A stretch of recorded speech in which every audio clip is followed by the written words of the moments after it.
Hi everyone, this is Sarika and how are you everybody doing today? आज आप लोगों की बात कराने वाली हूँ एक बहुत बड़ी पर्सनालिटी से। सीमा भयाना जी आज हमारे साथ हैं। Regulated immigration consultant over 15 years। It's a long span guys. और इमिग्रेशन से रिलेटेड अगर कोई भी सवाल किसी के मन में आता है, इमिग्रेशन से रिलेटेड कोई भी दिक्कत किसी के पास आती है, या इमिग्रेशन से रिलेटेड कोई भी अपडेट्स अगर आपको चाहिए, तो मुझे और आई एम श्योर आप सबको एक ही नाम याद आता है, सीमा भयाना जी। Hi Seema ji, how are you doing today? I'm very well. Thank you, Sarika. And thank you for coming here and giving me an opportunity to talk about my favorite topic, immigration. I think you कहते हैं ना, drink, eat, sleep, immigration. Of course, yeah. कभी कभी ऐसे लगता है कि it's been ages that I have been working in immigration only. Wow. Wherever, since I came to Canada, I think. Look at that. Over 15 years, it's a pretty long period, Seema ji. And I am sure आपने इस 15 साल में हमारी country Canada में जब हम immigration की बात करते हैं, बहुत सारे चेंजेस देखे होंगे। ऑफ कोर्स कुछ पॉजिटिव, कुछ नेगेटिव। बट सबसे पहले पूछना चाहती हूँ, ये पिछले 2 हफ्ते से क्या भूचाल मचा हुआ है? भूचाल तो मचना ही था क्योंकि जब गवर्नमेंट्स ने डेफिनेटली ये अपॉर्चुनिटी, जो ये वाली अपॉर्चुनिटी इंटरनेशनल स्टूडेंट्स की एक्चुअली इन प्रोसेस आई है, वो 2008 में आई है।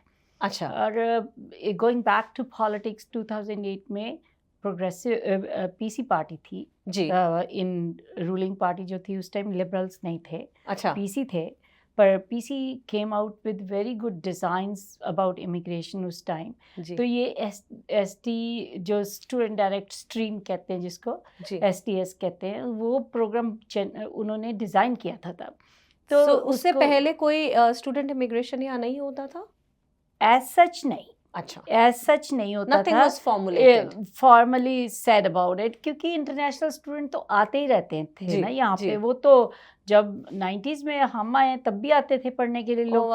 तो उसके बाद भी आते रहे, पर वो एक शौक वाले पढ़ने वाले लोग जो होते थे वो थे कि जिनको बाहर जाके पढ़ना था। अब पर ये जो स्ट्रीम उन्होंने क्रिएट की, उसके पीछे एक इमिग्रेशन का बहुत बड़ा एजेंडा था। अच्छा। कि आपको पता है Canada has ageing population, of course. तो सबको पता है कि हाँ, यहाँ पे जो है पॉपुलेशन बढ़ती भी बहुत कम है। True. तो उनको लगा कि सबसे इजी, सबसे बढ़िया जो तरीका है वो है स्टूडेंट्स। अगर उनको डायरेक्ट स्ट्रीम में लेके आया जाए, वो अपने आप को क्वालिफाई करें यहाँ पे, फिर उनको काम करने की अपॉर्चुनिटी दें, काम करेंगे, अगेन रेवेन्यू फॉर कनाडा। उसके बाद वो कनेडियन एक्सपीरियंस क्लास में जब अपने आप को क्वालिफाई कर लेंगे, जिस पे थोड़ी सी कंडीशंस जरूर थी जी, पर ऑलमोस्ट सारे बच्चों को पता था तो वो कर भी लेते थे। तो उस कनेडियन एक्सपीरियंस क्लास में अगर हम इन लोगों को यहाँ पे परमानेंट रेजिडेंसी देते हैं, लुक एट द स्टैट्स कि अगर 20-22 साल का बच्चा यहाँ पे परमानेंट हो गया तो यहीं रहने वाला, तो यहीं रहेगा। कनाडा को इकोनॉमिकली आप देखो कितना ज़्यादा फ़ायदा होता है। 40 साल बाद जाके उसने 65 का होना है, तब जाके पेंशन पे बात बनेगी। उतनी देर 40 साल वो बच्चा उनको रेवेन्यू ला के देगा। तो वो जो बेसिक उसका जो मतलब था, जो बेसिक उसकी उनका जो डिज़ाइन करने का प्रोग्राम को पर्पस था, वो यही था कि Canada needed young generation. That was the purpose. अब जनरेशन पे जनरेशन जब आने लग जाए तो फिर ये जो हल्ला गुल्ला जिसकी आप बात करना चाह रही हैं, वो ये है कि पिछले 1 साल में ट्रिपल अमाउंट जो स्टूडेंट्स का जो है international work permit issue, international study permit issue किया गया। और सीमा जी, जब आप इंटरनेशनल कहते हैं तो इसमें कौन कौन सी कंट्रीज थी मेनली जहाँ से ये स्टूडेंट्स का इन्फ्लक्स आ रहा था? Mainly India, for sure. I won't hesitate in saying that. क्योंकि साउथ एशियन जो लोग हैं, इंडिया के जो लोग हैं, अपने बच्चों को पढ़ाने में बहुत इंटरेस्टेड होते हैं। You and me know that very well, है ना? तो उनको एक पर्पस होता है उनका कि हाँ हमारा बच्चा पढ़ लिख के अपने आप को अच्छी तरह से एस्टैब्लिश करे। और True. इंडिया भी इतना बड़ा है, हर इतनी सारी प्रोविंसेस हैं, हर डिफरेंट प्रोविंस से लोग आते थे, चाइना से बहुत लोग आते हैं, अच्छा, मिडल ईस्ट से आते हैं, Right. काफ़ी लोग, हर कंट्री से। जो बच्चा कनाडा से बाहर से आया वो इंटरनेशनल स्टूडेंट हो इंटरनेशनल गया, स्टूडेंट है। चाहे True. वो यूएसए से भी पढ़ने आए यहाँ पे। तो इसलिए वो जो पढ़ने आते थे जो बच्चे ज़्यादा उन्हीं इंडिया की बात करें तो इंडिया के ज़्यादा थे। अच्छा, तो इंडिया से इतने बच्चों को जब स्टडी परमिट इशू हुआ, बच्चे यहाँ पे आने लगे।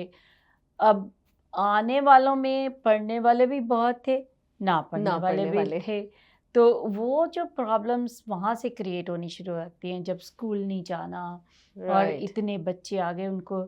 फिर क्या हुआ कि शॉन फ्रेजर जो थे वो हाउसिंग मिनिस्टर बन गए, पहले वो इमिग्रेशन मिनिस्टर थे। अच्छा, जब हाउसिंग मिनिस्टर के साथ जब रिपोर्ट्स जाने लगी उनके पास, जब सारा सिटी के मेयर्स ने देना शुरू किया, सिटी के काउंसलर्स ने Right. रिपोर्ट करना शुरू किया, स्पेशली पील रीजन, आपको पता है ऑफ कोर्स। कि यहाँ से जब गया तो लगा कि ये तो एक बहुत बड़ा सीरियस क्राइसिस है। True. Students don't have a place to live. Yes. 10 people are living in one house, which is not acceptable at any cost in Canada. क्योंकि यहाँ पे तो नॉट ओनली हेल्थ का जो हमारा हेल्थ केयर है वो पब्लिक हेल्थ केयर सिस्टम है, वेरी उस ट्रू। पे इफ़ेक्ट पड़ता है लोग। एंड सबसे बड़ी बात तो इंफ्रास्ट्रक्चर। अब एक लंदन सिटी की बात ले लो, जी। वहाँ पे फैनशा कॉलेज है, 2 यूनिवर्सिटीज़ है और छोटे छोटे और कॉलेजेस, प्राइवेट True. कॉलेजेस भी हैं। जी। लंदन की पॉपुलेशन 1 लाख है, अच्छा, जो ओरिजिनल पॉपुलेशन है। जी, वहाँ पे इंफ्रास्ट्रक्चर वो 1 लाख लोगों के के लिए है। हिसाब से ही है। अगर उसमें 4-5 साल में 1 लाख बच्चे और आ जाए वाह, तो कहाँ एडजस्ट करेंगे? ना can't. घर, ना उनके पास सर्विसेज, ना हेल्थ सर्विसेज, कितना कुछ Very होता है true. जो एक रिक्रिएशन तक। रिक्रिएशन भी बहुत इम्पोर्टेंट है। जिम नहीं है उनके लिए, कोई रिक्रिएशन सेंटर्स नहीं है उस तरीके से। देखिए। सिटी की सर्विसेज इफेक्ट हो रही थी, पुलिस सर्विसेज इफेक्ट होती है, सारे सिस्टम पे वो बर्डन पड़ता है 1 लाख ऑफ बच्चों का। कोर्स, ऑफ तो कोर्स। उसको हैंडल कैसे करो? तो अब इमिग्रेशन डिपार्टमेंट ने भी यही रिपोर्ट किया हुआ है अच्छा, कि सिस्टम इज क्रैशिंग। ऑफ तो कोर्स। वो सारी जो बात है वो सारी जब अब रिपोर्ट्स, जब ये नए मिनिस्टर जब बने, he took it very very Very seriously. seriously. और गवर्नमेंट ने ओवरऑल भी सबने, उन्होंने फिर then they abruptly decided we have to stop it. अच्छा, सो पूरा क्या एक रोक लगा दी गई है या एक पर्टिकुलर सेक्शन के लिए, या ये कहें कि कुछ परसेंटेज पे रोक लगा दी गई है? व्हाट एग्जैक्टली इस टाइम पे अनाउंस क्या हुआ है? जो ओरिजिनल अनाउंसमेंट हुई थी सारी का वो ये थी कि 35% जो है इस 2024 में अच्छा, कम वीज़ा दिया जाएगा, Okay. Study permit. उस पे रोक नहीं है। One more time I can say that कि ये रोक नहीं है। Don't consider it as a रोक कि भाई कुछ ये बंद नहीं किया बंद गया नहीं है। कुछ भी किया गया, उसको कम किया गया है। उसको 35% एक तो कम करेंगे Right. कि जो नंबर्स हैं उनको 360,000 उन्होंने कहा है कि हम देंगे, जबकि बहुत ज़्यादा नंबर था पिछले साल में। तो राइट, 35% उसको कम करेंगे। और उसके अलावा जो है, जो 2 कंडीशंस लगाई हैं अब वो रोक में आ गई हैं। अच्छा, 2 कंडीशंस ये हैं कि एक तो जिस भी डीएलआई में, वो तो पहले से भी, अभी थोड़ी देर पहले भी किया था, कि जिस भी डीएलआई में तुम्हारी एडमिशन होती है स्टूडेंट की, हाँ हाँ, when you apply for study permit, तो आईआरसीसी जो है किसी भी कोने में हो दुनिया के, अच्छा, वो डीएलआई से कंफर्म करेगी कि ये जो ऑफर लेटर है वो रियल है कि नहीं है। आपको वाह, याद होगा कि थोड़ी देर पहले 700 बच्चों के ऊपर बहुत ज़बरदस्त जो है केस चल पड़ा केस था चले थे, कनाडा जी। में, कि वो फ्रॉडुलेंट लेटर्स के साथ यहाँ पे आए हैं। जी, करता चाहे कोई भी है, एजेंट करता है, कोई करता है, पर जब इन द एंड रिस्पॉन्सिबल हमेशा इस कंट्री में एप्लीकेंट को ठहराया जाता है, ट्रू, क्योंकि तुमने साइन किए हैं। उन्होंने बार बार रिपीट करके कहा you don't need an agent, you don't need a representative. उसका मतलब डायरेक्ट अप्लाई कीजिए। Direct Yeah. अप्लाई कर सकते हो, पर उसका मतलब ये होता है कि तुमने सिग्नेचर किए हैं उसके ऊपर, उस एप्लीकेशन के ऊपर रिप्रेजेंटेटिव को भी आपने अपॉइंट किया, साइन भी आपके हुए, और बहुत सारे numerous cases, I am sure ये 700 के 700 केसेस ऐसे होंगे. Right. I don't have like on authenticity this information, Yeah. but this is my observation या मेरी आप इंटरप्रिटेशन ही लगा लो कि 700 में किसी का भी अकाउंट जो है वो रिप्रेजेंटेटिव अकाउंट नहीं है, वो खुद बच्चों के अकाउंट से ही गई है जिसकी इन्फॉर्मेशन बच्चों को है ही नहीं है. वाओ. और देखिए That's very कहाँ normal से practice. स्टार्ट हुआ है. अगर थोड़ा सा इसी बात की तरफ अगर हम आगे बढ़ें, जैसा कि आपने कहा कि अगर ये कोई फ्रॉडुलेंट एक्टिविटी है, देखिए प्रॉब्लम कहाँ से स्टार्ट हुई. मतलब it did not even initiate from here. जहाँ पे भी वो बैक होम से आ रहे हैं, चाहे इंडिया की बात करें या जिस भी कंट्री की बात करें, जैसे आपने कहा कि एजेंट्स कुछ भी करके उनको ऐसे लेटर्स इशू करवा देते हैं या किसी भी तरीके से उनको यहाँ भेज देते हैं. But at the end of the day Brunt किसको लेना पड़ा? उन बेचारे बच्चों को. Always the applicant. Yes. Always the applicant. वो तो एक लॉ है, इसको तो तुम कोर्ट में भी चले जाओगे तो कोर्ट ने कहना कि साइन किसने किया. साइन किसने किए थे? कोर्ट ने भी तुम्हारे ऊपर, तुम ये नहीं कह सकते कि एजेंट ने तो मुझे दिखाया नहीं है, तो दिस इज योर रिस्पॉन्सिबिलिटी कि बैठ के वहाँ पे देखो, उसको इंस्ट्रक्ट करो कि तूने ऐसे नहीं करना. और जब वो 700 बच्चों की बात हुई कि वो फ्रॉडुलेंट लेटर्स के साथ यहाँ पे आ गए स्टडी परमिट लेके, चलो इमिग्रेशन को भी बहुत लोगों ने ब्लेम किया, उन्हीं में से बच्चों ने, कि तब क्यों नहीं देखा जब स्टडी परमिट लगी थी, तब क्यों नहीं पता किया कि ये लेटर्स ठीक है या नहीं है. हम भी एक ल्यूसिड लैंग्वेज में ये कह भी देते हैं कि अच्छा इमिग्रेशन की भी तो रिस्पॉन्सिबिलिटी थी, वो देखते तब. अब आके जब वो वर्क परमिट स्टेज पे पहुंच गए, अब उनको कह रहे हो. पर उसका as a result, to make it short, कि ये हो गया कि उन्होंने ये इंस्ट्रक्शंस तो तभी दे दी कि DLI जब तक कंफर्म नहीं करेगा लेटर को, स्टडी परमिट एप्लीकेशन प्रोसेस नहीं होगी. अच्छा. पर अब जो रीसेंट वाली अनाउंसमेंट है वो ये है कि 22 जनवरी 2024 के बाद जी कोई भी स्टडी परमिट की एप्लीकेशन उतनी देर तक नहीं लगेगी जब तक प्रोविंस की तरफ से अटेस्टेशन लेटर नहीं मिलेगी. वाओ. अब now it's a full stop because there is no portal जहाँ से तुम अटेस्टेशन लेटर के लिए अप्लाई कर सको. अभी इस टाइम आज की डेट में किसी कॉलेज के पास वो नहीं है, किसी यूनिवर्सिटी के पास वो नहीं है. These are programs that they have to design. They have to design a proper form जिसको कोई भरेगा, उसको भेजेगा, उसके ऊपर अटेस्टेशन लेटर आएगी, फिर आप अप्लाई कर सकोगे. तो आज भी न्यूज़ में यही है कि 31 मार्च 2024 तक तो एक्सपेक्ट भी नहीं कर सकते किसी चीज़ को. So no study permit applications until 31 March 2024 after January 2024. So 2-3 महीने तो ऐसे गए, बिल्कुल ऐसे निकले. अब सब लोग बच्चों को बदनाम करते हैं, है ना. इजी टारगेट है ना, ऑफ कोर्स, कि उन्होंने ऐसे किया, उन्होंने ऐसे किया, उन्होंने. They did not come with this expectation. Not at all. वो आप भी यहाँ रहते हो, मैं भी, जब मैं एज ए पेरेंट 50 ग्रांड्स लेके हाथ में चल रही हूँ कि मेरा बच्चा पढ़ने जा रहा है, उसको $50,000 की ज़रूरत है पढ़ने के लिए. Which is a huge amount of money. Huge amount of money, और स्पेशली कंट्रीज लाइक इंडिया जो अभी भी इतने डेवलप्ड नहीं है कि इतना पैसा बह रहा है वहाँ पे. और नॉट एवरी फैमिली, लाइक ठीक है, कुछ बच्चे मैं मानती हूँ कि एफ्लुएंट फैमिली से आते होंगे, बट आई थिंक मेजरली अगर आप देखे जाएं तो बहुत सारी ऐसी फैमिलीज के बच्चे इसीलिए आते हैं दैट दे थिंक कि इस कंट्री में आके उन्होंने यहाँ पे अपना करियर बनाना है, यहाँ पे उन्होंने एस्टैब्लिश होना है. In fact speaking of that Seema ji, I think देखिए बच्चे किस तरीके से जब यहाँ आते हैं कितना हार्डवर्क करते हैं, मतलब कितनी वो जॉब्स करते हैं, यू नो, किसी भी तरीके से साथ में अपना पढ़ाई को मैनेज करने की कोशिश करते हैं. और फिर ये तो प्रेशर उनके ऊपर रहता ही है कि भाई परफॉर्म करना है जिससे कि यूनिवर्सिटी या कॉलेज में उनके नंबर्स मेंटेन हो. और उसके साथ साथ जो आजकल उनको यहाँ पे कंडीशंस मिल रही है रहने की, मतलब अगर आप किसी भी सिटी का नाम ले लें, चले फॉर एग्जांपल अगर हम पील रीजन की बात करें, आई थिंक बच्चों को रहने के लिए लिटरली आजकल घर भी नहीं मिल रहे हैं. एग्जैक्टली, रेंट की हालत देख लो आप, और उसके ऊपर पर ये रिस्ट्रिक्शंस तो उनको बहुत साल पहले ही लगा देनी चाहिए थी मेरे हिसाब से. तो अब नहीं लगाई, तो अब आके सडनली लगाई हैं, तो सबको शौक तो लगना ही है वो उस बात के.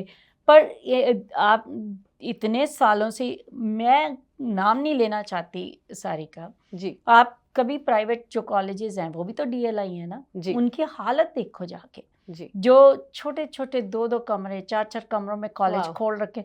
जब मैं आज से 20 साल पहले भी ऐसे होता था कि ट्रू 2 कमरों में कॉलेज खोल दिया, स्टडी परमिट मिल जाता है वो। अब उनका जो पे चेक लगा दिया गवर्नमेंट ने, तो उस पे तो रोक लगनी ही पड़नी है ना। ऑफ उसको कोर्स या उसको ठीक करो। अगर चलो मान लिया एक बिजनेस में आ रहे हैं, बहुत सारे लोग अब ये कह रहे हैं कि आप कॉलेजेस को बंद करने पे लग रहे हो, क्योंकि कई कॉलेज तो सर्वाइव ही इंटरनेशनल स्टूडेंट की इसके फीस के ऊपर ऊपर कर रहे करते हैं। थे जी करते ही हैं। अब बड़े बड़े कॉलेजेस को भी अगर आप देखोगे, क्योंकि इनके ऊपर ये कंडीशन कॉलेजेस पे भी होती है कि जब तुम इतने students x amount of students ला रहे हो, तो तुम्हें पता है कि वो कहाँ पे रहने वाले हैं, हाउसिंग है तुम्हारे पास कि नहीं है। नहीं है नहीं है तो एरिया में हाउसिंग कहाँ अवेलेबल है, कहाँ पे, वो किसी ने तो आज तक फॉलो ही नहीं किया उसको। नोबडी बॉदर्ड बिल्डिंग्स बन गई, कॉलेज की अपनी बिल्डिंग बन गई, अच्छा हाउसिंग तो फिर भी नहीं बना फिर उनका। भी नहीं बनी तो इसलिए मैं कुछ कहना नहीं चाहती, आई रिप्रेजेंट मैनी कॉलेजेस, पर थोड़ा सा तो वीकनेसेस जो थी उसको तो इसको एड्रेस करने का टाइम आना ही था।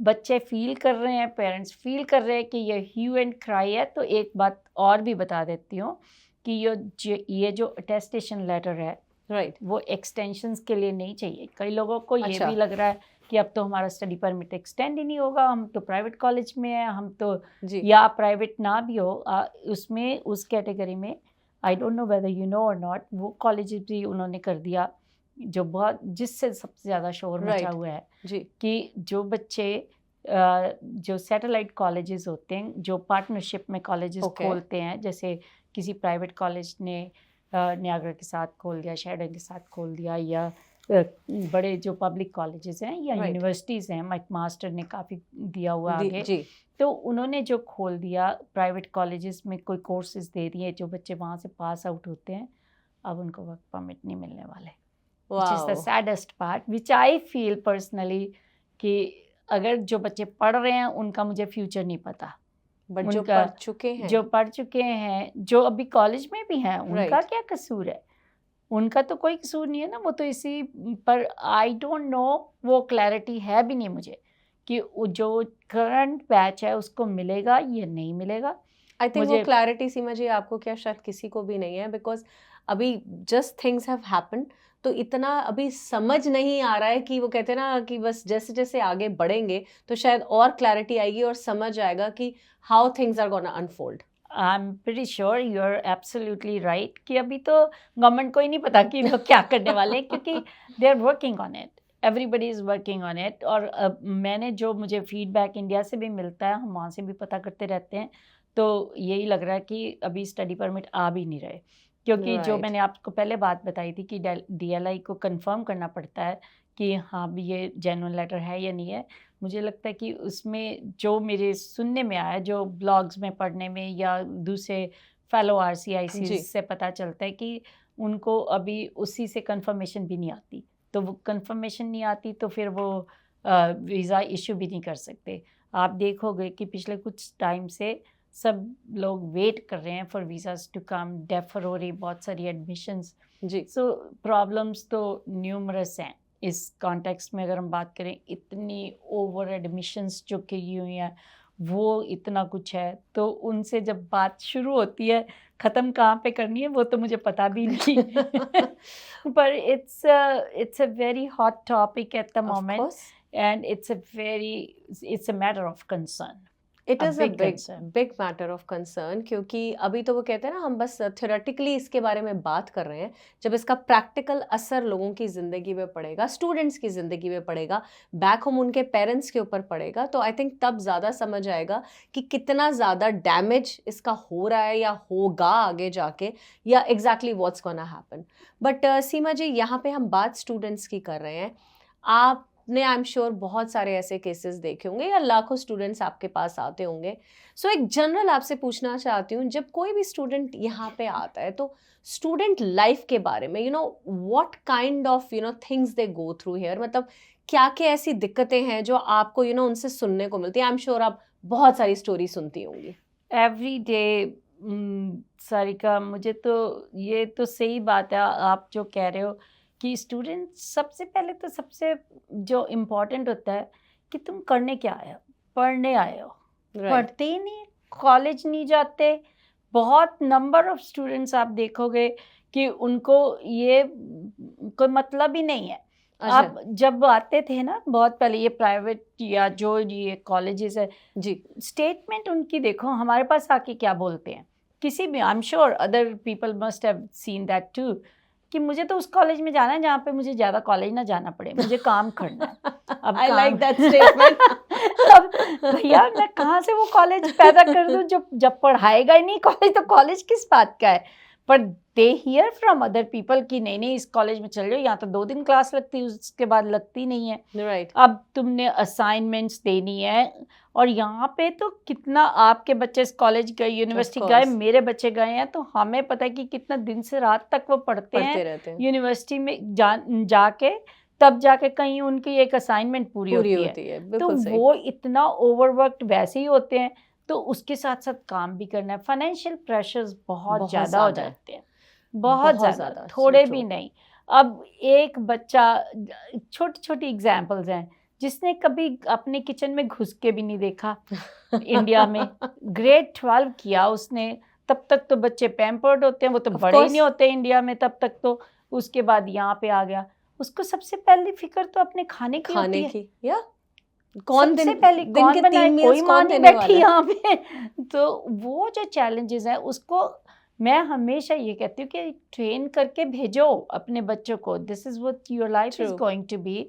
That's not India, there is no extra help available. You everybody is in self-employment, including people like me who are here from last more than 30 years. True. कि अभी तक हम self-employment में, गैस भी मुझे खुद ही भरनी पड़ती, कार को क्लीन भी खुद ही करना पड़ता है, और फिर फैमिली को भी केटर करना पड़ता है। So all these things are affecting them. सबसे पहला सैडनेस तो वहाँ से शुरू हो जाती है। और आप इमेजिन नहीं कर सकते, मैंने पर्सनली एक्सपीरियंस करके देखा है कि एक बच्चा ये कहता है कि मुझे तो रोज़ परांठी चाहिए। अच्छा। और अगर मैं परांठी नहीं खाता मेरा तो फूड की फीलिंग नहीं होती और मुझे होममेड चाहिए। अब कौन बना के दे उसको। इतना डिप्रेशन में चला गया वो सारिका। अच्छा। इतना ज़्यादा कि they had to send him home. Oh my god. वहाँ से दोबारा से वो आया, दोबारा आके उसने अपनी लाइफ को थोड़ा सा ऑर्गेनाइज किया। आज की डेट में चाहे वो पीआर बन चुका है, but there was a time when he went through all that. इतना जबरदस्त, कितनी छोटी सी बात है जी। अगर हम बात कर रहे हैं, अगर ऐसे लोग सुन रहे हैं हमें, इतना सा भी नहीं कर सकता। There are people who cannot do that. Who go through a lot. Who cannot do that. And then your own laundry, your own going in -30 degree on a bus with जब तुम्हें बूट भी नहीं पता कि कैसे पहनने कैसे नहीं पहनने, जैकेट्स कैसी पहननी है, बस में कम्यूट करना है, तो और लंबे लंबे रास्ते हैं ऑफ कोर्स, 50 मिनट्स तो आराम से लग जाते हैं कॉलेज जाने में भी, एक शहर के अंदर भी। तो all these are such big challenges. और कुछ बच्चे हैं, percentage of them who are given everything by their parents, they are loaded, they are every, and then they are into show off कि उनकी गर्लफ्रेंड्स भी हैं या फिर उनके जो भी फ्रेंड्स हैं, you know, youth time, I want to impress this community, I want to impress my friends। वो मैं इनफैक्ट जो सीमा जी आप कह रही हैं इसी पे थोड़ा सा कुछ कहना चाहूँगी। बिल्कुल आप ठीक कह रही हैं। The students who are coming from affluent family, जिस तरीके का लाइफस्टाइल वो यहाँ आके बनाते हैं, कभी कभी पूछने का मन करता है कि भाई 4 साल की वेकेशन पे आए हो या पढ़ने आए हो, because you look at them, नए नए बच्चे आ रहे हैं, किस तरीके से आप देखिए वो एक से एक गाड़ियों में घूम रहे हैं, या एक से एक आप कहें कॉन्डो बिल्डिंग्स के अंदर हैं जो बड़ी एक्सपेंसिव हैं, जो यहाँ पे बहुत साल जो बच्चे रह रहे हैं या फैमिलीज रह रही हैं वो नहीं अफोर्ड कर सकते। And it looks more like a vacation to them कि भाई बस आए हैं, और जैसा कि आपने कहा कि कौन से कॉलेज में जाना है जहाँ सबसे कम पढ़ाई हो, क्योंकि सारा वक्त तो इन चीज़ों में निकालना है। बहुत। बट हाउसिंग की तरफ ज़रूर मैं यहाँ पे थोड़ा आपका इनपुट लेना चाहूँगी। हाउसिंग मुझे लगता है सीमा जी कि is becoming a big issue for the student. जैसे आपने कहा कि कुछ बच्चों को ऐसे 50 मिनट कम्प्यूट करना पड़ता है। I think I am sure कि हर किसी का एक यही मोटो होता है कि भाई जहाँ पढ़ रहे हैं या जॉब कर रहे हैं हम उसके आसपास रहें। बिल्कुल। But it is not that easy. Again मैं पील रीजन को सिर्फ एक एग्जाम्पल की तरह यूज कर रही हूँ, not trying to target any particular region, but housing से रिलेटेड आप क्या स्टोरीज सुनती हैं? आप एक बार मैं वसागा बीच पे हम गए, जी तो वहाँ पे लेट नाइट थे, जी वीक डेज की बात है, जी तो किसी काम से ही गई थी मैं। तो वापसी पे मैंने एक रेस्टोरेंट पे खाना खाने बैठ गए बाय चांस। में we got an Indian restaurant, my husband is very fond of Indian food, जी so we went in there, we said okay this is new one, let's try. Right the girl there working there was on work permit, okay there were 5 students working. जी They go from Brampton to Visaga Beach every day, oh come my back every god day, 5 of them. They do carpooling for sure, which is a good thing. पर या यहाँ से 1.5 hour तो car की drive ही है। 3 घंटे तो आपके उसी में और चले आप सोचो कि उस रास्ते पे बस पे तो सोच भी नहीं सकते वो कि वाओ हमें जाना है। और सुबह से गया बच्चा, चाहे बीमार हो चाहे कुछ हो, रात तक उसको वहीं रहना है कि मुझे वापस नहीं जा सकती मैं, क्योंकि अब मेरे पास तो राइड ही नहीं है, obviously I have to go in one ride. Right तो ऐसी ऐसी प्रॉब्लम्स आम हैं। फिर आप इतनी टिकटॉक पे, यूट्यूब पे कहीं या लोगों के व्हाट्सएप मैसेजेस में कितनी ये वीडियोस फ्लोट करती हैं जहाँ पे 10-10 बच्चे एक बेसमेंट में रह रहे हैं। यस और सिटी तो अब तो पील ब्रैम्पटन सिटी तो बहुत स्ट्रिक्ट हो गया उसके लिए। Are you hear that? True. और कितने हॉरिबल हमने वीडियोस देखे हैं, जो आपने बिल्कुल ठीक कहा कि आई थिंक सोशल मीडिया के वजह से ये सब कुछ पता चलता है कि कितनी बार जैसे लैंडलॉर्ड्स हैं जिन्हें खुद ही नहीं पता है कि भाई बेसमेंट में उन्होंने दिए 4 बच्चों को और 10 बच्चे रह रहे हैं, एंड वन फाइन डे वो अपने ही घर में घुस रहे हैं तो कोई लोग नजर आ रहे हैं and they are asking them. In fact speaking of which I also found out, किसी के थ्रू पता चला कि भाई एक वो लैंडलॉर्ड है, वो अपने घर में घुसे तो बाहर 2 बच्चे खड़े थे, बातें कर रहे थे, और उन्होंने उससे पूछा कि भाई क्या कर रहे हो यहाँ पे। तो इनफैक्ट उन्होंने मुड़ के लैंडलॉर्ड से पूछा कि आप कौन और आप यहाँ क्या कर रहे हैं। तो उन्हें यही बताना पड़ा, कहते भाई जिस जमीन पे खड़े हो ना ये घर मेरा है, अब मुझे जवाब दो कि तुम कौन हो। और आप ये मानिए सीमा जी, उन बच्चों को ये तक नहीं पता था कि वो किसके थ्रू वहां रह रहे हैं, क्योंकि इट वॉज मोर लाइक कि जिसने लीज किया उसने आगे किसी को सब लीज किया, वो आगे और जाके अपने 4 दोस्तों को ले आया। सो उनको ये तक नहीं पता था कि वो नाम किसका लें, कि किसके थ्रू वो उस बेसमेंट में रह रहे हैं। And I think finally it ended up like that, जैसे कि हम सब जानते हैं कि then they had to get police involved and what not, और उनको इवैक्यूएशन के लिए बोला कि भाई निकालिए और निकलिए यहाँ से। एंड बट उसके बाद अगेन वो बच्चे कहाँ जाते हैं उसके बाद, I have no clue about it. ये तो आप बात कर रहे हो पील की, जहाँ पे आप घर देखते हो जी है ना, यहाँ पे तो घर हैं जी, और जो छोटे छोटे टाउन्स हैं जहाँ पे इतना है ही नहीं, घर ही नहीं है, वाओ, बने ही नहीं हुए। आप किसी भी और प्रोविंस की बात करो ओंटारियो के अलावा, इवन ओंटारियो में भी अगर नॉर्दर्न साइड पे चले जाते हो कहीं पे, देयर इज नथिंग, वहाँ पे कोई इतने घर है ही नहीं उस कम्युनिटी में। कॉलेज खुल रखा वहाँ पे, और कॉलेज में बच्चे भी आए हैं, तो वो बच्चे कहाँ रहेंगे? मैं मतलब कई बार बहुत बड़े बड़े कंसर्न होते हैं, तो गवर्नमेंट ने जो किया है वो किसी को ऑफेंड करने के लिए या किसी पे रोक लगाने के लिए या कुछ रोकने के लिए नहीं है। उनको अपना इंफ्रास्ट्रक्चर ठीक करने की ज़रूरत है और करनी चाहिए भी, और इसी से लाइफ जो है ट्रैक पे आएगी। नहीं तो इन नियर फ्यूचर आप ये सोचो कि कितने लोग आपको होमलेस मिलने वाले हैं। वाओ, कितने लोग, सोच के देखो। आप तो लकी हो कि आपके सिर पे छत है, आप लकी हो कि आपके पैरों के नीचे गाड़ी है, और उन लोगों से पूछ के देखो जिनकी तो छत भी अपनी नहीं है, आज है कल होगी कि नहीं होगी ये नहीं पता। और they belong to very good families. ये नहीं है कि वो सड़क से उठ के नहीं आए। जैसे मैं बार बार कहती हूँ कि 50,000 खर्च आ जाता है 2 साल में एक बच्चे के ऊपर। आप पढ़ाई का huge amount, once again huge amount. अब तो गवर्नमेंट ने जीआईसी अकाउंट ही में पैसे बढ़ा दिए, डबल कर दिए, $20+ उसमें 23 समथिंग है वो डालने पड़ेंगे, और 2020 की तो फीस हर साल की लग जाती है। आप मैथ करके देखो ना, तो इंडियन करेंसी में ये कहाँ ये अमाउंट पहुंचता होगा। और जो लोग ये अफोर्ड कर सकते हैं, obviously they live very good life in India, तो उनको आके जब यहाँ पे, तो ये जो सारे साइड इफेक्ट्स हैं ये इन्हीं बातों के हैं। जो ये आपको जो क्राइम दिखता है या वो दिखता है, तो सब इन्हीं बातों का आफ्टर इफेक्ट है कि आफ्टर उनको इफेक्ट है। वो लाइन पे, और ऊपर से कितनी और प्रॉब्लम्स हैं, कितनी बच्चों को जो, मैं अब क्या बोलूँ आपको, जो ये कई बार पेरेंट्स जब इंडिया से आते हैं, जिस हालात में बच्चे को लेके आते हैं मेरे लेकर पास, आते हैं। कई बार तो खुद को ही रोना आता है देख के वाह। कि बच्चा ऐसा रुल चुका होता है कि उसको मैनेज करना ही बड़ा है। मैंने तो वो बच्चे देखे हैं जो मतलब बड़े भी हैं, फिर अच्छा। भी कॉलेज दिल ना लगने की वजह से इतने ज़्यादा सैड हो जाते हैं, कितने ज़्यादा डिप्रेशन में हो दे जाते जस्ट हैं। Probably want to go they back. Stop going to school, they don't want to go back, कुछ नहीं लाइफ में, एक जो कहते होते हैं ना, फुल स्टॉप लग गया। Oh my God. वैसे भी लग चुके, इतने इतनी यंग टेंडर लोग एज हैं, में। इतने यंग लोग हैं वो, इतने यंग लोग। तो इसलिए इस बात के बारे में तो मैं जैसे पहले भी आपको कहा, जितनी मर्जी बात कर लो, क्योंकि we have been going through yes. And they bring them to me, they bring them to me. मुझे तो लगता है कई बार मैं तो काउंसलर ही बन कि हे भैया पढ़ लो, पढ़ने से ही जिंदगी बनती है। तुम्हारी जो मर्जी कहो, इन द एंड सारिका, हमें ये ज़रूर सोचना चाहिए कि जिस पर्पस के लिए तुम एक कंट्री में गए हो, पहले सबसे प्राइम रिस्पॉन्सिबिलिटी वो है कि उसको फुलफिल करो, देन तो opportunities open up for you.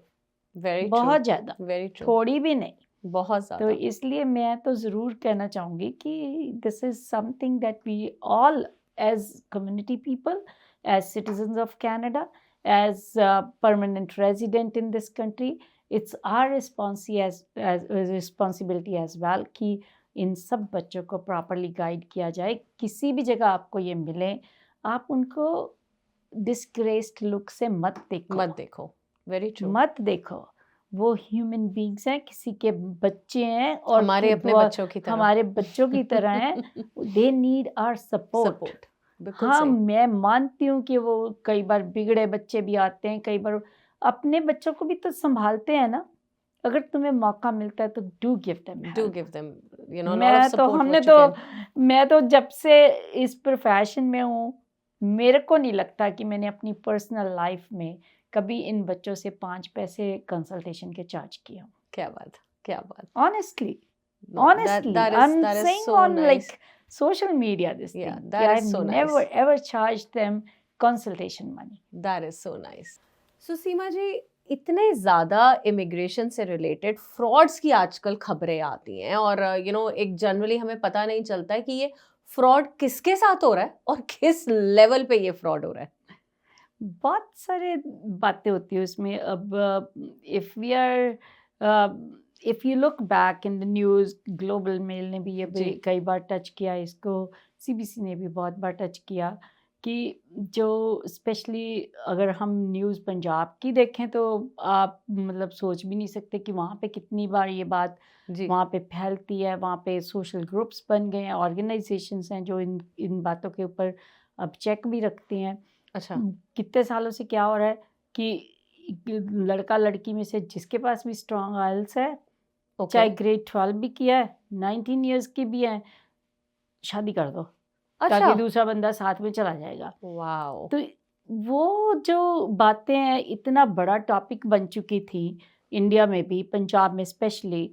तो उससे क्या हुआ कि वो लड़की, अगर स्पेशली लड़कियां थोड़ी सी, मैं इसलिए कहती हूँ कि पंजाब में लड़कियों का पढ़ने का थोड़ा सा झुकाव ज़्यादा है, एंड दे लर्न ईजीली, तो वो करना भी चाहती होती हैं, वो पढ़ाई कर लेती हैं, इंग्लिश में अच्छे मार्क्स भी ले लेती हैं जी। तो अब उनके पास पर फाइनेंशियल रिसोर्सेज नहीं होते। तो ये एक अरेंजमेंट सा कितने सालों से बनी जा रहा है कि हाँ भी जी, अगर दूसरा बंदे के पास पैसे हैं तो they will support the studies, पर ऑन द कंडीशन कि उनकी शादी कर दी। अब कई बार तो मैं जब आते थे तो 19 इयर्स ओल्ड मैरिड, मुझे देख के ही कुछ होने लग जाता था कि क्या कर रहे हैं माँ बाप यहाँ पे, कि कैसे। उसमें तो मैं सबसे ज़्यादा कसूर माँ बाप का निकालती हूँ, सबसे ज़्यादा, कि उनको ऐसे नहीं करना चाहिए था। पर यहाँ के क्या होता है, अब यहाँ पे इतना ओपन एटमॉस्फेयर होता है, इतनी लाइफ का स्टाइल जो टोटली चेंज हो जाता है यहाँ पे आके। फिर वो लड़कियों की, वो बच्चों की, नॉट लड़कियाँ एग्जैक्टली, लड़का हो चाहे लड़की हो, कोई भी हो, दोनों में से फिर इन्वॉल्वमेंट्स भी और तरीके की होनी शुरू हो जाती हैं। फिर दे डोंट केयर कि उसको दूसरे बंदे को, इतनी बड़ी बड़ी बातें होने लग जाती थी कि हाँ वहाँ पे रिपोर्ट्स देखो आप इंडिया में कैसे रिपोर्ट कराते हैं लोग कि हाँ जी इसने तो बुलाया ही नहीं हमारे लड़के को। अच्छा। और अगर बुला लिया यहाँ पे आ गए तो फिर यहाँ के और भी उस तरीके की बातें होती हैं कि हाँ जी उन्होंने सपोर्ट नहीं करते। बहुत सारे हमारे पास केसेस आते ही रहते हैं कि शादी हुई है पर अच्छा। अब एक दूसरे को सपोर्ट नहीं करते। इवन वर्क परमिट पे भी you need each other support कि अगर Obviously. वो पीजी वर्क परमिट पे जा रहे हैं तो उनको अगर स्पाउस जो यहाँ पे आया है जी। जिसके पास ओपन वर्क परमिट है उसका वो ओपन वर्क परमिट तभी एक्सटेंड होगा ना कि जो दूसरा पार्टनर है अगर वो काम कर रहा है और वो अपना course. कर रहा है पीजी वर्क परमिट तो उसके साथ दूसरे का भी होगा बिल्कुल। ओपन। तो उस स्टेज पे लड़ाइयाँ झगड़े ये oh, I don't know I call it fraud I call it कि एक अरेंजमेंट है। अब गवर्नमेंट ने रिसेंटली वो रिपोर्ट्स भी बहुत सारी थी गवर्नमेंट के पास। अच्छा। बहुत सारी रिपोर्ट्स थी उस तरीके की शिकायतें आती रहती थी गवर्नमेंट टू गवर्नमेंट भी चलती थी। तो वो क्या किया गवर्नमेंट ने अब ये कह दिया है अब ये रिसेंट डेवलपमेंट में उन्होंने ये अनाउंसमेंट कर दिया है कि जो बच्चे अंडर ग्रेड प्रोग्राम में होंगे जो कॉलेज प्रोग्राम में सीधा आएंगे और जाएंगे उसमें मैं ये भी नहीं बोल सकती कि जो सर्टिफिकेट प्रोग्राम में है या नहीं है वो क्लैरिटी फिर भी मिलेगी दोबारा।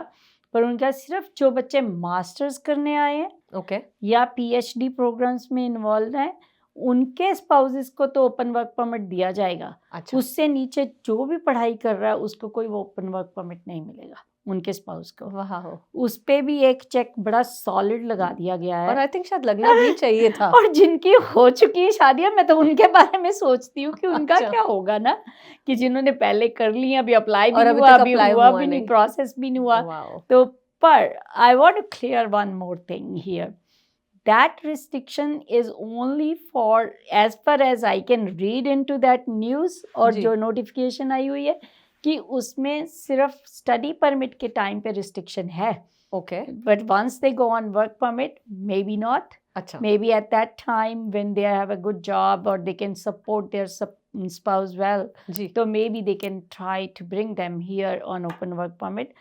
पर जो वो एक प्रेवलेंट सिस्टम चल रहा था कि भाई अच्छा साथ ही आ गए और साथ आओ या बाद में बुला लो साथ के साथ ही तो वो वाला सिस्टम जो है उस पे तो अब एक बहुत फुल स्टॉप लग गया कि वो अब उन्होंने बना ही दिया है कि वो सिर्फ अगर आप मास्टर्स प्रोग्राम कर रहे हो ओनली या डॉक्टर प्रोग्राम में हो तो तब तो आपके स्पाउस को वर्क परमिट मिल जाएगा ओपन।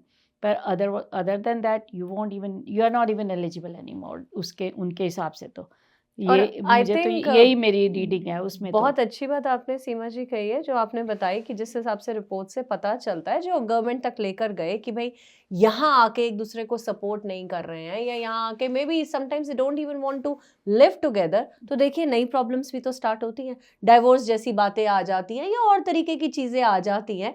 तो एक बार फिर से सोसाइटी में कुछ अच्छा होने की बजाय कुछ खराब ही हो रहा है और आई थिंक इससे बहुत सारे नए इश्यूज हैं जो इस सोसाइटी में आ जाते हैं।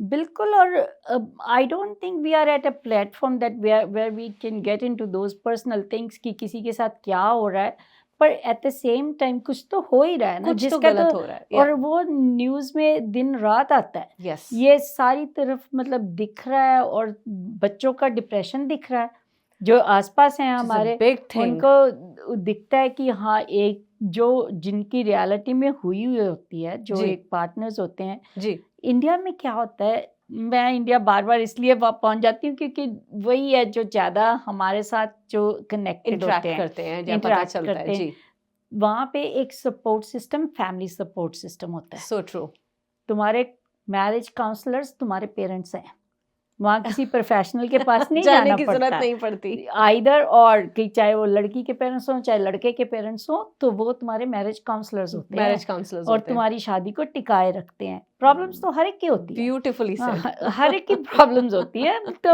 30 साल बाद भी प्रॉब्लम लेके बैठ जाते हैं पर फिर भी मतलब उसको रिजॉल्व करने के लिए तुम्हारा सपोर्ट सिस्टम जो फैमिली सपोर्ट सिस्टम है बहुत स्ट्रांग होता है। और यहाँ के क्या होता है कोई फैमिली है ही नहीं कोई बड़ा है तू नहीं कुछ कर समझाने के लिए तू कर मैं कर जो जेन्युइन रिलेशनशिप है उस पे भी अफेक्ट पड़ जाता है इन बातों का। बिल्कुल सही सो वो प्रॉब्लम्स भी इन बच्चों में बहुत ज़्यादा बढ़ी हुई हैं और बढ़ भी रही हैं उस पे कोई वो पर उनको जब ये रिपोर्ट्स जी मैं हमेशा कहती हूँ कि डोंट थिंक कि government is turning a blind eye to your problems. जो ये सब कुछ क्रिएट हो रहा है यहाँ पे ऐसे नहीं होता। We live in a developed society here. Yes, तो उसमें आज नहीं तो कल उसका असर कहीं ना कहीं दिखेगा ही और दिखेगा। एक्शन भी होगा। एक्शन भी होगा और स्ट्रॉन्ग एक्शन, ये स्ट्रॉन्ग एक्शन है। जी, जो रीसेंट रिपोर्ट है ये बिल्कुल स्ट्रॉन्ग एक्शन है कि yes, उनको कुछ नहीं और अल्टरनेटिव दिखा। उन्होंने कहा अगर हमने अब्रप्टली इसको ठीक नहीं किया तो ये ठीक it's नहीं not gonna होगा। happen. I know provincial governments are crying, वो भी कह रहे हैं, कॉलेजेस आर क्राइंग, एसोसिएशन वाले कह रहे हैं हमें नोटिस भी नहीं दिया तो एकदम तुमने से बंद बस कर दिया हो गया। एकदम। कल बीसी के मिनिस्टर ने, ओंटारियो के मिनिस्टर ने, उन्होंने अपनी न्यूज़ दे दी है कि हम चेक करेंगे, रिव्यू करेंगे, अच्छा, बीसी में और कोई एडमिशन नहीं होगी इतनी देर तक। जी, ओंटारियो गवर्नमेंट वालों ने ये कह दिया कि, ओंटारियो मिनिस्टर ने ये कह दिया कि हम रिव्यू करेंगे हर कॉलेज के साथ and I Okay. Am sure that will lead to the inspection in the colleges too. तो वो जो सिस्टम का कंट्रोल है ना सारी का, बहुत ज़रूरी था। Very true. मैं इमिग्रेशन प्रोफेशन में हूँ, मैं ज़रूर चाहूँगी कि बच्चे हमारे पास आएँ, हम Obviously, काम करें, of काम course. करने के लिए बैठे हैं। पर मैं ये भी नहीं चाहती कि कोई भी इस तरीके से इतना मिसगाइड होके वहाँ से आए कि यहाँ पे आके अपनी लाइफ भी बर्बाद कर ले। वेरी तो ट्रू। मैं तो हमेशा पेरेंट्स को, अब मैं जैसे हम पहले बात कर रहे थे कि जी। अब ग्रेड 12 के बच्चे ने अभी पास आउट किया है, यूनिवर्सिटी कॉलेज पहुंचा भी नहीं, आप उससे कितनी समझदारी की उम्मीद कर सकते हो? बहुत छोटी एज है, बहुत बहुत छोटी छोटी एज है। कहने को तो 18 के हो गए जी, अब तो एडल्ट हो गए। पर we still have to think about their जो कल्चरल इम्पैक्ट्स हैं उनके ऊपर, राइट, जो डेमोग्राफिक, जिन डेमोग्राफिक से वो आए और जिस डेमोग्राफिक में आपने उनको भेज दिया, जी, this a huge difference. Lifestyle का कितना डिफरेंस है, खाने पीने का, उठने बैठने का, और जिस तरीके से हम लोग अपने घरों में, हम क्लोज्ड हाउसेस में रहते हैं, सही, उसको अंदर एयर के साथ जो हमारी हेल्थ इश्यूज होते हैं उसको कैसे हेल्प करनी है अपने आप को, वो सारा कुछ हम ट्रेन थोड़ी ना करके भेज सकते हैं उस बच्चे को। बिल्कुल भी नहीं। थोड़ी सी मेच्योरिटी आती है जब स्टडी करते हैं, जब वो वर्ल्ड के एनवायरनमेंट में घुसते हैं, तब Yes. उन्हें पता चलता है कि कौन सा कंट्री किस तरीके से जीता है। तो एक- थोड़ा सा उनको बड़ा होने दो, भेज दो। ये नहीं मैं कहती, कनाडा को तो बहुत इमिग्रेंट्स चाहिए, चाहिए आज भी। ऐसे थोड़ी ना उन गवर्नमेंट कहती कि हमें 5 लाख चाहिए इस साल, हमें पिछले साल में भी 5 लाख चाहिए थे, क्योंकि हमारे जो बेबी बूमर्स हैं, they're like Yes. baby boomers now. Yes, They are so true. retiring. There's no workforce in this In country. this country. तो लेबर शॉर्टेज एक्यूट है, बहुत ज़्यादा एक्यूट है, थोड़ी भी नहीं। अब जैसे सर्विस कनाडा में अब उन्होंने ये अनाउंसमेंट ही कर दी हुई है कि कई कुछ सर्टेन पोजीशन है जिसमें कोई इंटरव्यू नहीं होगा, कुछ नहीं होगा, तुम पास Just come करो। and हाँ, join. क्योंकि एग्रीकल्चर में अगर one of them is agriculture too, तो वहाँ जी। काम करने के लिए बंदे कोई ही है नहीं है। नहीं, या पिछले साल में क्यूबेक में एप्पल की इतनी ज़्यादा फसल बेकार गई है, वाह, कोई उठाने वाला नहीं था, कोई पिक करने वाला नहीं था। इतने उन छोटी छोटी बातें लगती हैं पर वो इतनी डीप हैं, डीप है। इतनी डीप रूटेड हैं कि वो लेबर शॉर्टेज जो है वो nobody realizes these international students are so handy in that. Of course. So handy. जितने छोटे छोटे जो काम हम करते ही नहीं थे, ये बच्चे हैं, ये ग्रोइंग बच्चे हैं जिसके लिए कोई बंदा ही नहीं मिलता, तो वो करते हैं, शौक से भी करते हैं, मजबूरी से भी करते हैं और शौक से भी करते पैसे हैं, के लिए भी करते हैं। पैसे के लिए भी करते हैं। अब गवर्नमेंट ने स्किल्ड ट्रेड वर्कर जो है, जो ट्रेड में होते हैं जो लोग, जी, उनके लिए इजी से इजी बनाने की कोशिश कर रही है। वो अच्छा। प्रोविंशियल गवर्नमेंट्स की भी कोशिश है कि इसको इजी कर दो, राइट, वो फेडरल गवर्नमेंट की भी कोशिश है कि उसको इजी कर दो, जी, ताकि वो उनको परमानेंटली रखना चाहते हैं।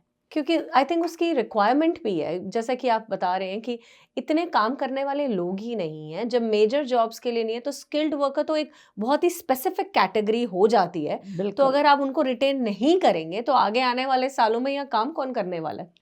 बिल्कुल। और आप इमिग्रेंट आए, मैं इमिग्रेंट आई, बिल्कुल, हम अपनी एग्जाम्पल ले लेते हैं। आप सोच सकते थे कि आप अपने बच्चे को, चाहे उसको शौक भी हो कि प्लम्बिंग की तू कोर्स कर ले, तू प्लम्बर बन जा, तू ठीक हो जाएगा, तू बहुत पैसे कमाएगा। हम तो कहते हैं जी तू इंजीनियर बन, डॉक्टर डॉक्टर बन, तू लॉयर बन, ये तभी तेरी इस कंट्री में सेटलमेंट अच्छी सेटलमेंट होगी। होगी। तो ऐसे जो ये वाला जो वर्कफोर्स है, जो इलेक्ट्रिशियंस हैं, प्लम्बर्स हैं, वेल्डर्स हैं, हाईली नीडेड कारपेंटर्स हैं, ये यहाँ तो कोई घर नहीं बन सकता अगर कारपेंटर कारपेंटर नहीं ना है। हो तो वो सारे कहाँ से आने हैं? दीज इंटरनेट, मेरी तो सजेशन भी इनको यही है कि when you graduate, right, just look for a job in that kind of position, ताकि तुम्हारा जो फ्यूचर है सिक्योर हो।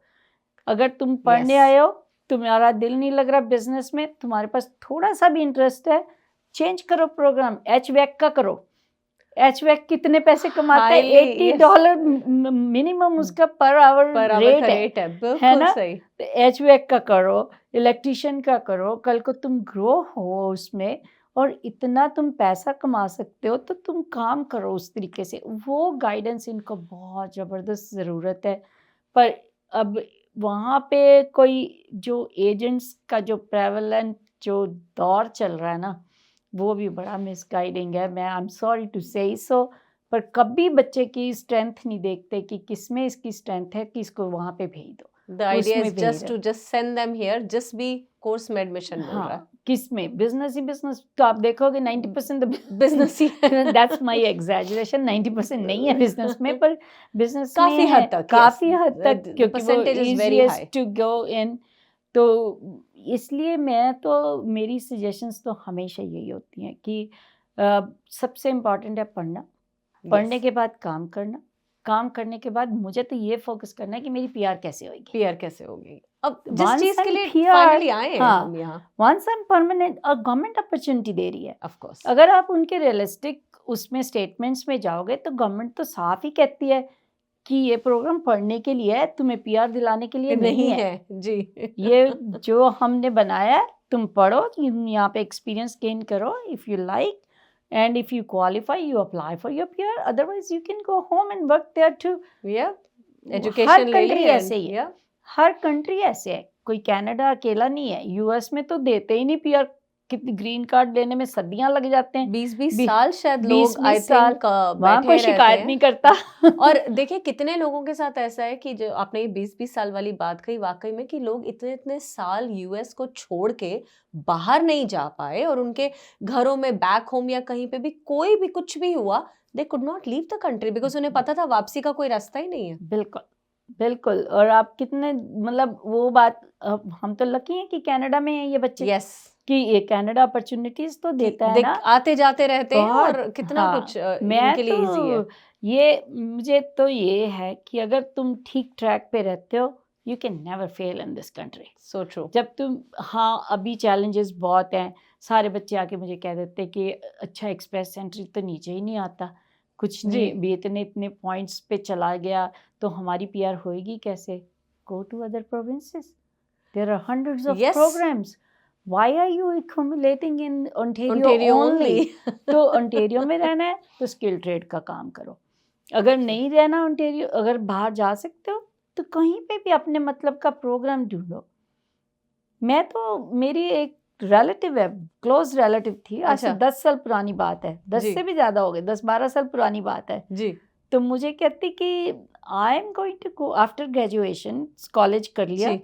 आई am going to go to UConn. अच्छा। I said, what? Why would you say that? Why would you go to Yukon? Yukon. So she said, I want to get my permanent residency in this country. See? Yukon has great program. Yes. I will go there and I'll get my permanent residency there. You won't believe, Sarika, वो लड़की 5-6 साल वहाँ पे अच्छे से रह के आई है.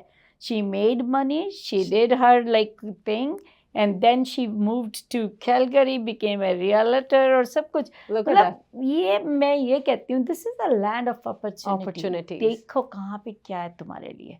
अब मैं हर एक के लिए तो मम्मी नहीं बन सकती. देखना तो, रिसर्च तो अपनी करनी पड़ती है. Very true. अपनी Very रिसर्च important. करनी पड़ती है कि कहाँ पे क्या है. तुम देखो, तुम अभी ग्रेजुएट होते हो, तुम मेरे से पूछने आ जाते हो हमारी PR कैसे होएगी. पूछो, मैं ये नहीं कहती कि नहीं पूछो. You are more than welcome to come and ask me कि हाँ मैं यहाँ बैठी हूँ, आपकी हेल्प करने के लिए हूँ. पर उसमें ग्रेजुएशन के ड्यूरेशन में 2 साल होते हैं। अच्छा, ये मैं कहती हूँ 2 साल तो कम से कम पढ़ते ही है ना बच्चे ऑफ आके। कोर्स।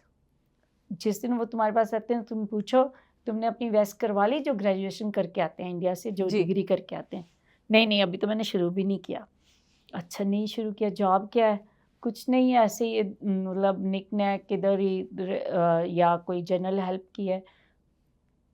मान लिया तुम पढ़ाई में बिजी थे इसलिए नहीं देखा, पर जो पढ़ाई में भी इतने बिजी नहीं है, काम ही नहीं कर, वो क्या 2 कर साल रहे हैं? कुछ कर ही नहीं रहे, तुम वो ढूंढो जो तुम्हारे मतलब का है। जी, जो एक्चुअली में आगे जाके तो आपको हेल्प आउट भी करेगा, जैसा कि आपने कहा है कि फाइनली तो सबको पीआर ही चाहिए। बिल्कुल, गोल होना चाहिए वो। Why not? जब कनाडा अपॉर्चुनिटी दे रहा है आपको तो व्हाई नॉट? राइट। वो गोल रखना क्यों नहीं है? रखना भी true. ज़रूर चाहिए। जब एक कंट्री ने आपको बुलाया यहाँ पे और वो कहते हैं कि हमारा ये प्रोग्राम है, जी, पर क्वालिफाई तो तुमने खुद करना है ना, किसी ने प्लेटर पे कुछ नहीं देना। कुछ नहीं देना। इसलिए work hard and work hard on your PR.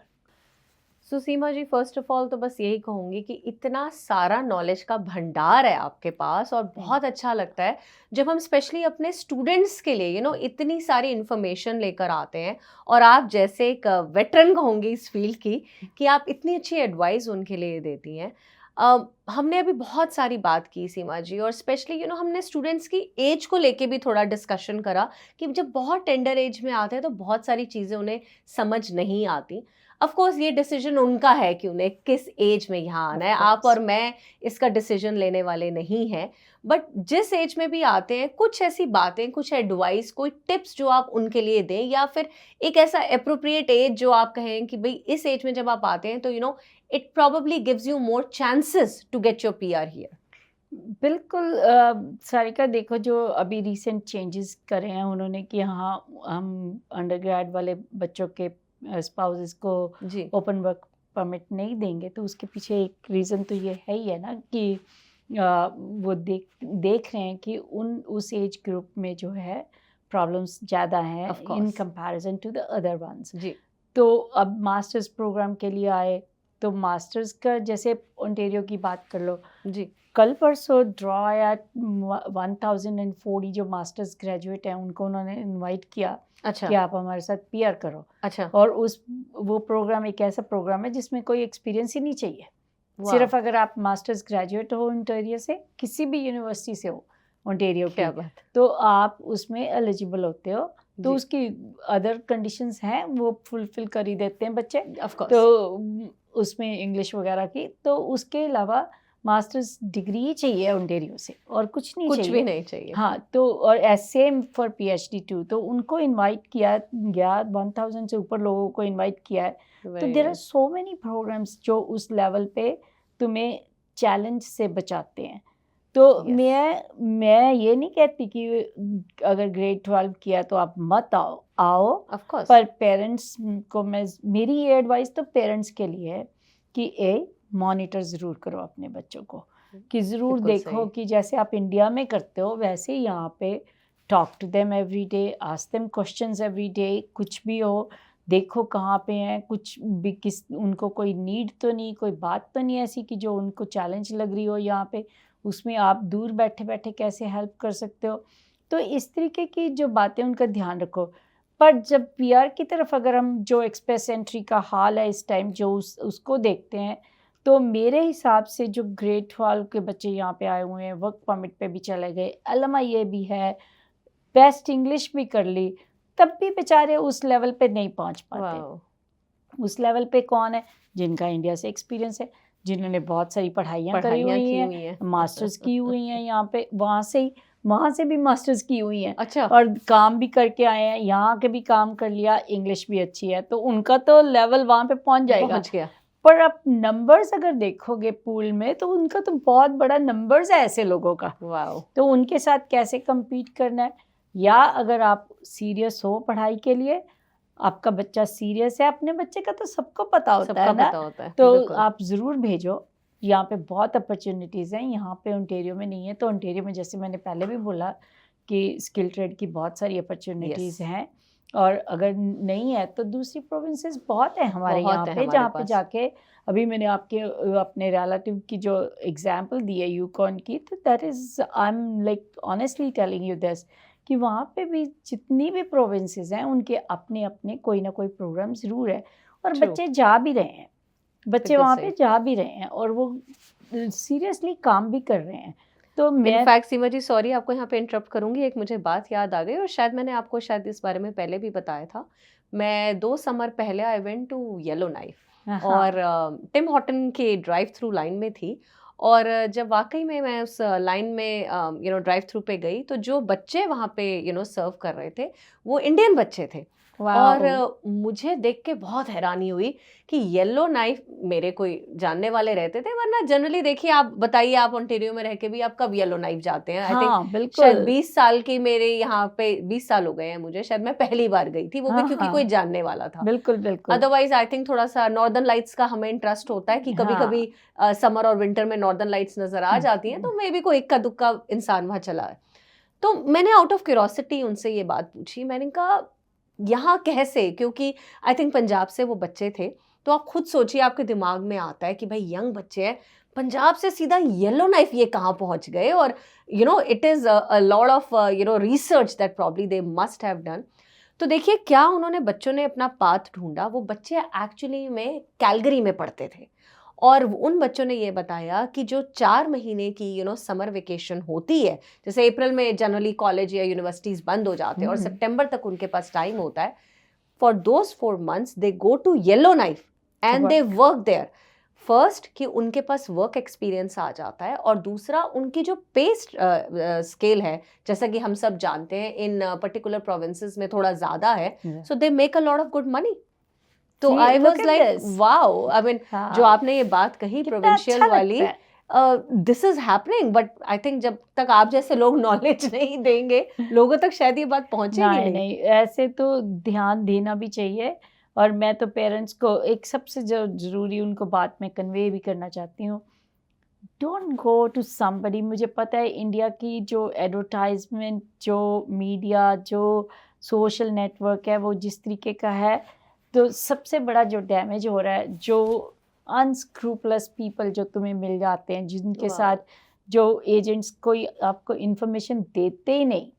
एक रूल ऑफ द थंब तो हर बंदे को बनाना चाहिए। मैं तो अपने क्लाइंट को कहती हूँ मेरे से ले लो, जब मर्जी लो जी, कि, और मैं देते भी है हम सारी कॉपी उसको जी, कि जिस भी तरीके की एप्लीकेशन करी है आपने, जहाँ भी करी है आप, चाहे वो ना हुई है चाहे वो हाँ हुई है, अपनी एप्लीकेशन की कॉपी उसी टाइम उस एजेंट से इंडिया में ज़रूर लो।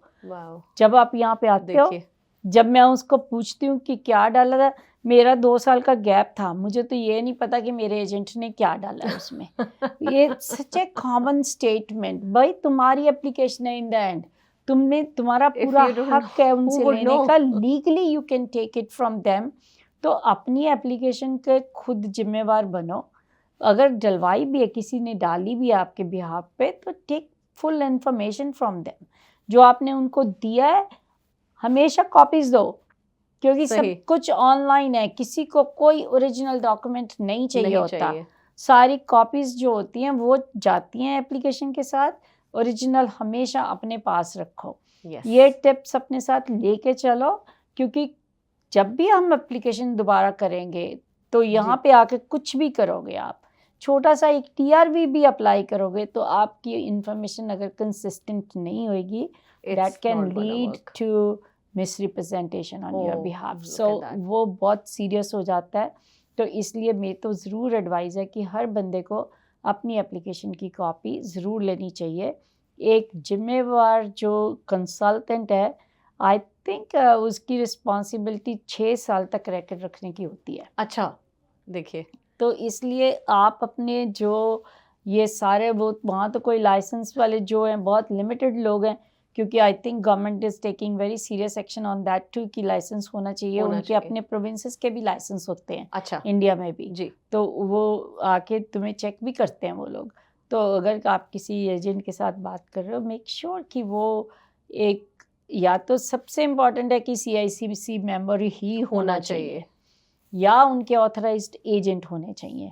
ओके। आप हर किसी के पास जाके, और कॉलेजेस ने ये भी बहुत कुछ किया था, I don't want to go back into that, कि वहाँ पे उन लोगों को एजेंट बना दिया जिनके पास कोई लाइसेंस, किसी तरीके का लाइसेंस नहीं है। वाह। आप बच्चों से पूछ के देखो, thousands of students come through दो एजेंट्स जो कॉलेज ने अपॉइंट कर दिए, पर उनके पास किसी तरीके का कोई भी लाइसेंस नहीं है। और हम शुरू से मैं ये कहती रहती हूँ कि why don't government check on that, कि क्यों कर रहे हैं वो लोग। हाँ, और कॉलेजेस क्यों नहीं चेक करते उनको कि हाँ देखो कि उनके पास किसी तरीके का लाइसेंस है, तब आप अपनी वो जो एजेंसी उनको दो, रिप्रेजेंटेटिव बना रहे हो तो आप कम से कम देखो तो सही ना कि उनके पास है क्या।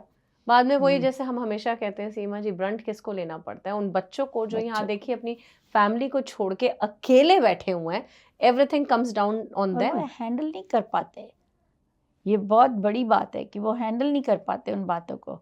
फिर चलो एक तो बात इसमें गुड थिंग तो निकलती है ना, as you know we always talk about positivity. Yes, positivity ये है कि वो जीना सीख जाते हैं आके। Yes, very true. और अच्छी लाइफ बिताना सीख जाते हैं, इंडिपेंडेंट हो जाते हैं, जो आई हो थिंक जाते हैं। सबसे पहले ये हाँ, कंट्री बहुत सिखाती इम्पोर्टेंट है है हाउ टू बी इंडिपेंडेंट। हाँ, वो इंडिपेंडेंट हो जाते हैं, something good comes out of that. वो Of तो course. Definitely there, it's there. पर साथ साथ ये भी है कि in the end these are young tender kids, तो उनको बचा के रखो भाई और गाइड करो पूरी अच्छी तरह से। सीमा जी, पेरेंट्स के बारे में ज़रूर थोड़ी यहाँ पे बात करूँगी। जैसे कि आपने कहा कि पेरेंट्स को ज़रूर सपोर्ट करना चाहिए उन बच्चों को, वहाँ रह के भी वो उनको यहाँ पे मॉनिटर कर सकते हैं। बट पेरेंट्स से रिलेटेड ही एक सवाल यहाँ पे फिर और उठता है कि पेरेंट्स आप देखिए इनिशियली वही अपना पैसा सारा लगाते हैं, वही अपने बच्चों को यहाँ पे भेजते हैं। मतलब उनके लिए शायद एक ये इन्वेस्टमेंट होती है that when they send their kids to Canada, इतनी बड़ी बड़ी इंटरनेशनल फीस और GICs भरनी पड़ती हैं। तो how are they handling all this, या फिर क्या उनकी कोई एक्सपेक्टेशन बन जाती है? दोनों स्कूल्स वहाँ पे हैं सारिका, कि एक तो जैसे हमने पहले भी बात की, जो लोग तो एफ्लुएंट हैं वो तो चलो ठीक है कि अफोर्डेबिलिटी उनकी होती है, पर बहुत सारे लोग हम मिडिल क्लास फैमिलीज से आते हैं या जिनके रिसोर्सेज इतने ज़बरदस्त नहीं है, लोन्स भी लिए होते हैं। तो वह पहले दिन से ये उम्मीद करना शुरू कर देते हैं कि बच्चा जाएगा, कमाएगा और अपने पैसे भी पूरे करेगा और हमें भी भेज देगा। आप सोच के देखो, इसी सेटअप को आप इंडिया के साथ कंपेयर करो जी। आपका बच्चा जब इंडिया में यूनिवर्सिटी जाता है या कॉलेज में जाता है तो कितना एक्सपेक्ट करते हो उससे काम कराना? कितना एक्सपेक्ट करते हो? आप उनके ऊपर ये डंडा देते हो, तो इस ट्यूशन पे जा, तू उस ट्यूशन पे जा, तू ये पढ़, तू वो पढ़, कि सारा दिन ये कोई बात नहीं, हम तेरे पीछे बैठे हैं, हम करेंगे तेरे को सपोर्ट। तो वो वाली अप्रोच यहाँ भी 2 साल तो रखो कम से come for 2 years when your child is in school. उसको ये तो लगे कि मैं पढ़ने आया हूँ, मेरे माँ बाप हैं मेरे पीछे, वो मेरी हेल्प करेंगे। तो इसलिए मेरी तो उनसे बहुत सीरियस एडवाइस है ये कि प्लीज़ 2 साल के लिए बच्चे के ऊपर प्रेशर मत डालो। पहले फर्स्ट 2 years जो एजुकेशन के हैं, ताकि उसके ऊपर प्रेशर डालो, ये प्रेशर डालो कि तुम पढ़ो, तू पढ़, और तुझे किसी चीज़ की ज़रूरत है और तो हम भेजेंगे, हम बैठे हैं। अगर आपके रिलेटिव्स यहाँ पे हैं तो उनको बोलो कि हाँ, कि अगर वो हेल्प कर सकते हैं। मैं यहाँ वाले रिलेटिव्स को भी बोलूँगी कि अगर कोई बच्चा आपके पास आया है रहने के लिए, give them support. One day that support will come back to you. हमेशा नेगेटिव नहीं सोचना चाहिए कि नहीं नहीं नहीं ये हमारा क्या करने वाला है, एक बार PR हो गया तो जो बच्चे करते भी हैं मैं तो एम्प्लॉयर्स से बड़ी इस बात से दुखी हो जाती हूँ कि वो क्या है, हमने आपके कहने पे इसको पूरी सपोर्ट दी है और ये दूसरे दिन भाग गया तो ये मतलब PR होते ही भाग गए ये जी। थोड़ा सा रिस्पेक्ट दोनों साइड पे होनी चाहिए इन बातों की जी। पर ये बात मैं ज़रूर कहना चाहूँगी, आई नो कि लोन्स होते हैं, आई नो कि फाइनेंशियल प्रेशर बहुत होता है, और अगर आपने ये स्टेप लिया है कि आपका बच्चा बाहर जाके पढ़े तो कुछ सोच समझ के लो। अगर आप अफोर्ड नहीं कर सकते मत लो, या बच्चे के ऊपर प्रेशर मत डालो। बिल्कुल, बच्चा वो नहीं हैंडल कर सकता, आप नहीं सोच सकते कि यहाँ पे क्या होता है। तो इसलिए उस बात को ठीक रखने के लिए, if you can afford it, if you have the financial resources, और नहीं भी है, अगर लोन भी लिया है, तो थोड़ी देर के लिए अपने बच्चे को ग्रो होने दो, पढ़ने दो, अपने काम पे फोकस करने दो, अपनी पढ़ाई पे फोकस करने दो. Once he is established, I am sure He आप will भी do what उसके you माँ want, बाप yeah. को आपने अच्छा उनके साथ किया तो वो आपके साथ हमेशा अच्छा करेंगे. बिल्कुल सही. मैं तो इसी में विश्वास करती हूँ पूरी तरह से. But that is beautifully said once again, Seema ji, and a very good advice to the parents also, because at the end of the day सबका मोटो यही है कि ये बच्चे जो यहाँ आते हैं ये प्यार से अच्छे तरीके से सेटल हों और अपनी ज़िंदगी बनाएं. बट आई थिंक इनको सपोर्ट हम सबकी चाहिए. बिल्कुल, इंक्लूडिंग यू एंड मी. बिल्कुल. Thank you so very much. Thank you Seema ji once again. Immigration को लेके आपने आज हमारा ये पॉडकास्ट बहुत एंजॉय किया होगा, बट आप सबके लिए एक ओपन एडवाइस भी कहूँगी या फिर एक ओपन ऑफर भी यहाँ पे देती हूँ. Immigration is a very sensitive topic. It's a integral part of our country, our economy. अगर इमिग्रेशन से रिलेटेड आपके मन में कोई भी क्वेरी है, कोई भी सवाल है, या इनफैक्ट आप सीमा जी से डायरेक्टली बात करना चाहते हैं किसी भी टॉपिक को लेकर, या फिर कोई भी और आपके मन में सवाल है, तो डेफिनेटली आप ज़रूर अपनी क्वेरीज हम तक भेजिए. सीमा जी तक आपकी ये क्वेरीज भेज दी जाएंगी और हमारे नेक्स्ट पॉडकास्ट में इसका जवाब भी दिया जाएगा. सो इसी तरीके से हमें लाइक करते रहिए, सब्सक्राइब करते रहिए और एंजॉय करते रहिए.